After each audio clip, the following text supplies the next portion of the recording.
Hi everyone, সবাই কেমন আছেন? সবাইকে জানাচ্ছি স্বাগতম। তৈরি করা হবে নান রুটি। তার জন্য 3 কাপ পরিমাণ আটা নিয়ে নেওয়া হয়েছে, দিয়ে দেওয়া হয়েছে স্বাদ মতো লবণ, আর দিয়ে দেওয়া হলো 2 চামচ পরিমাণ চিনি। আর এই পর্যায়ে এখন দিয়ে দেওয়া হলো 2 চামচ মিল্ক পাউডার। এরপর দিয়ে দেওয়া হচ্ছে 2 চামচ ইস্ট।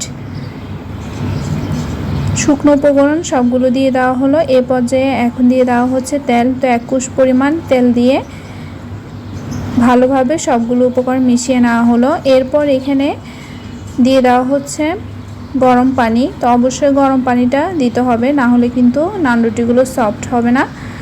তো এই যেহেতু পানি গরম, প্রথমে চামচ দিয়ে নাড়া হলো, এরপর আস্তে আস্তে হাত দিয়ে সুন্দর করে মথে নেওয়া হয়েছে। তো এখন ডোটা প্রায় 10 মিনিটের জন্য ঢাকনা দিয়ে ঢেকে রাখা হবে।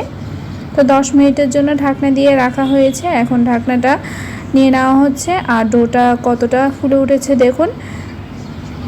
ডোটা কিন্তু এখন পুরোপুরি রেডি, আর ভিতরটা কিন্তু অনেক ফ্লাফি হয়েছে।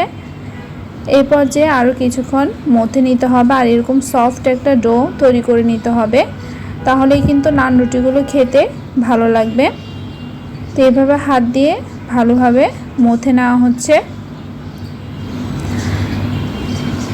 এরপর ছোট ছোট লেচি কেটে বেলে নেওয়া হবে রুটির শেপে।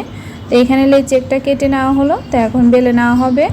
তো বেলার জন্য এখানে সামান্য পরিমাণে আটা ছিটিয়ে বেলে নেওয়া হচ্ছে।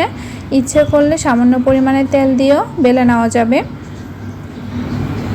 তো এই যে অল্প পরিমাণে আটা দিয়ে রুটিটা বেলা হচ্ছে। বেশি ভারীও করা যাবে না, আবার পাতলাও করা যাবে না। বেশি পাতলা হয়ে গেলেও নান রুটিটা তখন খেতে ভালো লাগবে না। তো এই যে পুরোপুরি রাউন্ড করে বেলে নেওয়া হচ্ছে। নান রুটিগুলো এভাবে তৈরি করলে খেতে খুবই দারুণ হয়, আর একদম পারফেক্ট হয় দোকানের মতো। তো এই যে বেলা হয়ে গিয়েছে।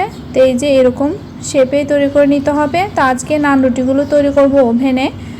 তো তার জন্য এখানে এই যে ওভেনের স্ট্যান্ডে দিয়ে দিয়েছি, আর 2.5 থেকে 3 মিনিট টাইমার সেট করে ওভেনে দিয়ে দিলাম। তো এই যে চারদিক থেকে ফুলে উঠছে, দেখতে কিন্তু অনেক ভালো লাগছে, আর খেতে তো দারুণ হয়েছিল। তো এই যে পুরোটা একদম ফুলকো হয়ে গিয়েছে। তো এই পর্যায়ে এখন আমি একটা পাশ হয়ে গিয়েছে, আরেকটা পাশ এইভাবে উল্টে দিব। আর টাইম অবশ্যই সেট করে দিতে হবে, না হলে কিন্তু বেশি হার্ড হয়ে যাবে, তখন কিন্তু খেতে ভালো লাগবে না।